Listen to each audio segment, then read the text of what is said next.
दग्ध बीज कर देता है। जब तक आप प्रकृति से पृथकत्व नहीं हुए हो, तब तक आपको मोक्ष मिलना मुश्किल है। महर्षि पतंजलि जैसा ऋषि भी यही कहता है कि प्रकृति से अलग हो जाओ। यहीं पे उन्होंने कह दिया कि प्रकृति से अलग हो जाओ।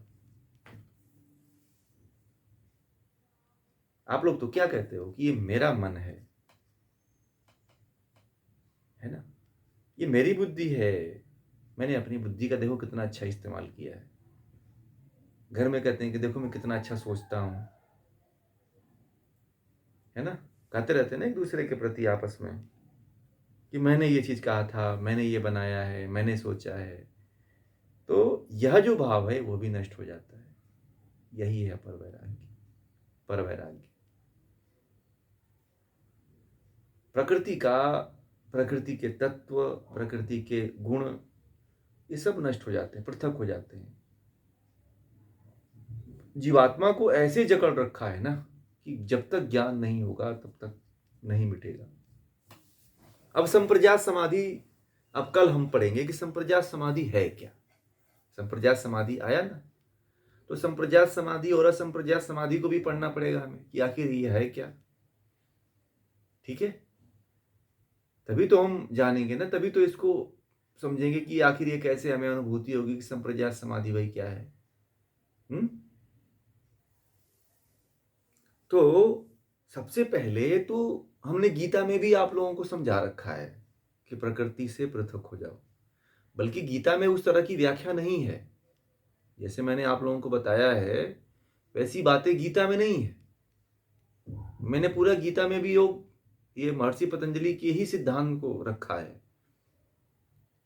ठीक है, ये त्रैतवाद के संबंध को ही रखा है, क्योंकि त्रैतवाद अनादि है। बाकी ये अद्वैत है, द्वैत है जो आया हुआ है, अद्वैत जो आया हुआ है, तो ये शंकराचार्य के बाद आया है। ठीक है, ये बहुत नया कोई सिद्धांत नहीं है अद्वैत।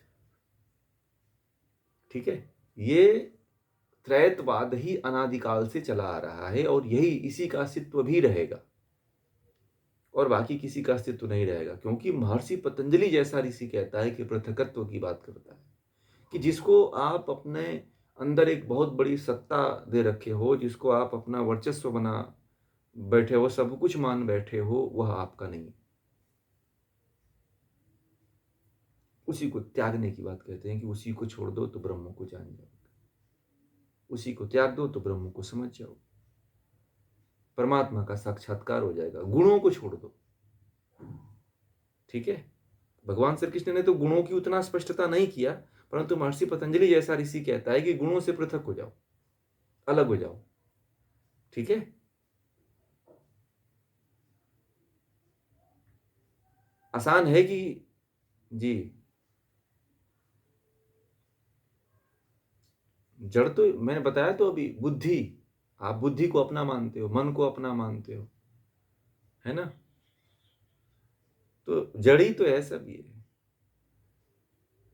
मन भी जड़ है, जिसे सुन रहे हो वाणी भी जड़ है, जो आपके हाथ है, पैर है, जो आपका शरीर, सब जड़ है। इसी से तो अलग होने की बात कर रहे हैं कि इनके प्रति भी आपकी जो तृष्णा है, लगाव है ना, कि ये मेरा है, छोड़ दो ना।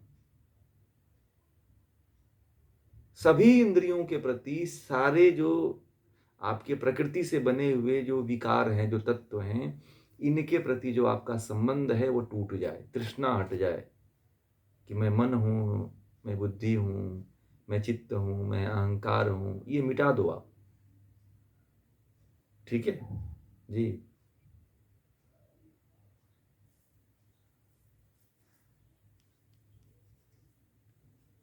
साधन तो, हाँ बहुत अच्छा आपने बात कहा, परंतु ये जानते हैं क्या है, तो छोड़ना, ये असंप्रज्ञात समाधि में छोड़ना है ना। और अंतिम स्थिति असंप्रज्ञात समाधि है ना। ये मैं अंतिम स्टेज बता दिया आपको। ठीक है, आपको मैंने अंतिम स्टेज पे ही लेके चला गया। पर वैराग्य अंतिम स्टेज ही है और यहीं पे सब छोड़ना है, तृष्णा रहित हो जाना है गुणों के प्रति। ये जो अपर वैराग्य है वो एक तरह से असंप्रज्ञात समाधि है। यहां पे तो छोड़ना ही पड़ेगा। ये तो आगे की स्थिति बहुत है अभी लंबी, वो तो आपको अभी दूसरे तीसरे पाद में समझ में आएगा, ठीक है। परंतु आपको इतना बस जानना है कि हमें असंप्रज्ञात समाधि में गुणों को छोड़ना है। पर वैराग्य में क्या होता है, गुणों को छोड़ना होता है, ठीक है। अब आप लोग कहोगे कि सब कुछ छोड़ने के लिए, डेली छोड़ने के लिए कहते हैं, कुछ लेने के लिए कहते नहीं। आपने इतना ले रखा है। एक लोग मुझसे पूछे कि आप तो सब हमेशा त्याग की, वैराग्य की बात करते हो, छोड़ने की बात करते हो। मुझे एक लोगों ने फोन किया तो मुझे ऐसे कह रहे थे, तो मैंने कहा कि आपने हजारों जन्मों से लिया है, उसी को छोड़ने के लिए कह रहा हूं। मैं इस बार की बात थोड़ी कर रहा हूं। आपने समझा ही नहीं मेरी बात को।